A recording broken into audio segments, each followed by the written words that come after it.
পেল না। যতদিন আমরা মাথা উঁচু করে দাঁড়াবো, যতদিন আমরা সত্যের কাছে থাকবো, ততদিন আমরা নিজের স্বপ্নকে বাঁচিয়ে রাখবো, ততদিন তিনি বেঁচে থাকবেন আমাদের প্রতিটি হৃদস্পন্দনে, প্রতিটি চিন্তায়, প্রতিটি সাহসে। ধন্যবাদ। সাংস্কৃতিক অনুষ্ঠান ছাত্রদের মাধ্যমে শুরু হলো, খুব সুন্দরভাবে বলেছে। এবার আমি আজকে অনুষ্ঠান শুরু করার জন্য বড়দিকে ডাকবো। বড়দি রবীন্দ্রনাথের ছবিতে একটু পুষ্পাঞ্জলি করবেন এবং কিছু কথা বলবেন, তারপরে শুরু হচ্ছে মূল প্রোগ্রাম।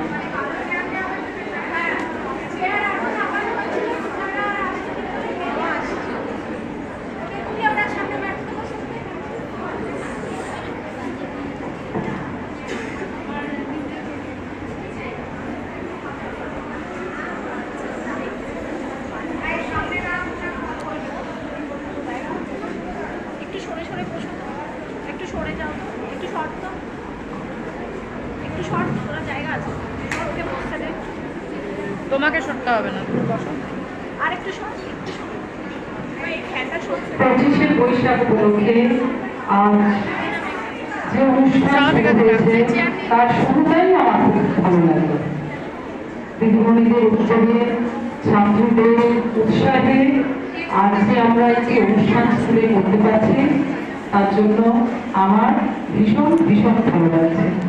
এই কিছুক্ষণ আগেই আমি বলছিলাম কবে লাস্ট আমরা 25শে বৈশাখ উপলক্ষে কবিগুরু রবীন্দ্রনাথ ঠাকুরের জন্মদিবস উপলক্ষে কবে আমরা অনুষ্ঠান করেছি আমার মনে পড়ে। এই সময় গ্রীষ্মাবকাশ থাকে, তাই আমরা স্কুলে অনুষ্ঠান করতে পারি না। তবে ছাত্রীরা তোমরা অনেক সময় আমাদের পারফরমেন্সের ভিডিও করে পাঠাও, সেগুলো আমরা দেখি, আমাদের ভালো লাগে।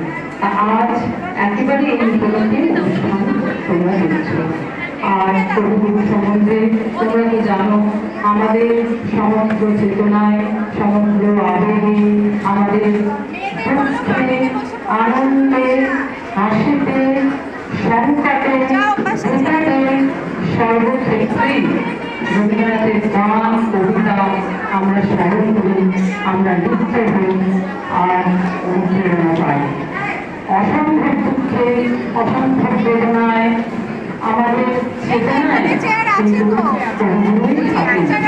আর তার থেকেই আমরা যে সান্ত্বনা পাই, তার কবিতা পড়ে, তার গান শুনে আমরা চিরন্তন শান্তি পাই। তাই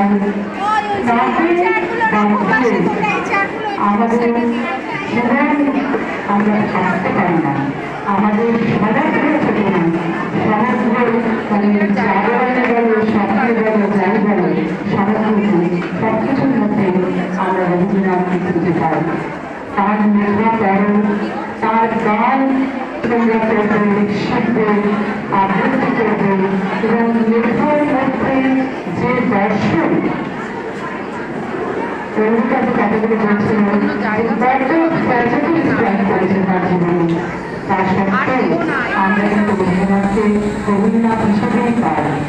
তার যে চিন্তাধারা, সাংঘাতিক সমস্যা বা দৈনন্দিন সাংসারিক জীবনে যে ট্র্যাজেডি বারবার তার জীবনে এসেছে, তা সত্ত্বেও তিনি কিন্তু রবীন্দ্রনাথ।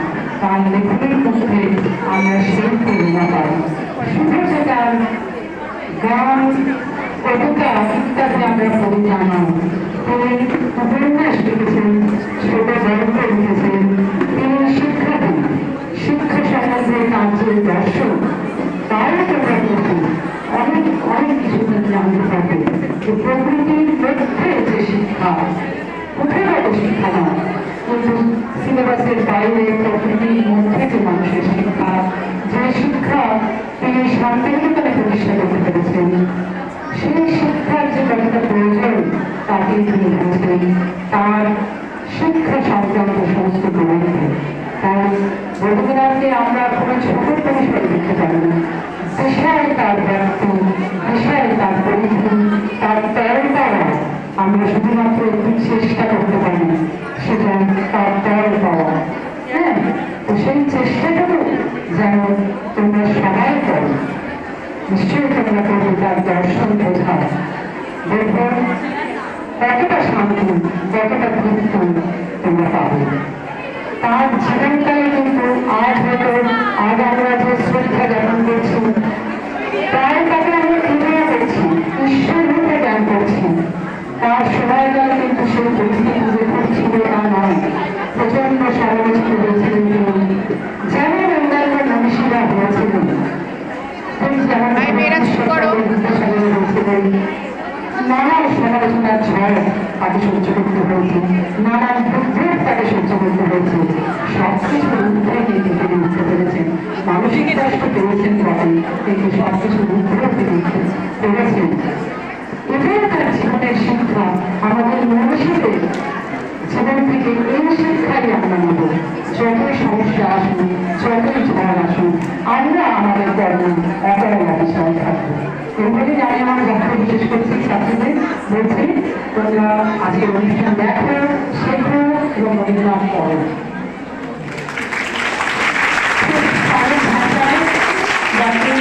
রবীন্দ্রনাথের কবিগুরুর জীবনের নানা দিক তোমাদের সামনে তুলে ধরলেন। আশা করি তোমরা ভালোভাবে শুনেছ, বুঝতে পেরেছ।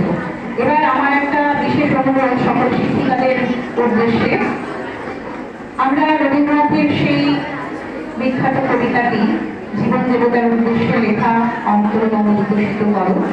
আমার অনুরোধ সব শিক্ষিকারা আমরা দাঁড়িয়ে সমবেতভাবে এই প্রার্থনা আবৃত্তি বা প্রার্থনায় জীবন দেবতার কাছে সবাই সমবেতভাবে উচ্চারণ করব এবং তারপর ছাত্রীরা তাদের অনুষ্ঠান করবে। সাবধান মনে অনুরোধ করছি একটু দাঁড়িয়ে